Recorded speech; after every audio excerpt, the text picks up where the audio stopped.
last week of December po namin nabili itong aircon. At kung hindi po ako nagkakamali, ang unang gamit namin sa kanya ay December 28.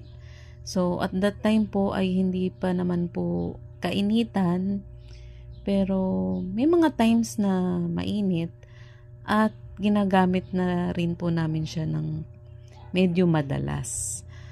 So, papakita ko po sa inyo yung changes ng aming electric bill or yung aming mga billing statement magmula po nung na-install itong aircon hanggang ngayon po kasalukuyan na summer.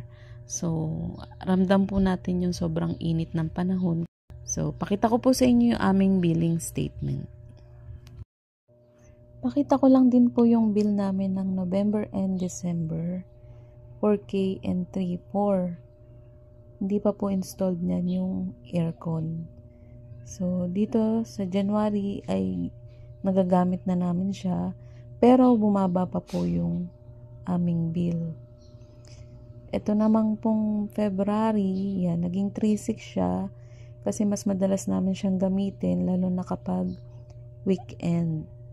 Kasi kompleto kami dito sa bahay. So, mas nasusulit yung paggamit ng aircon. So,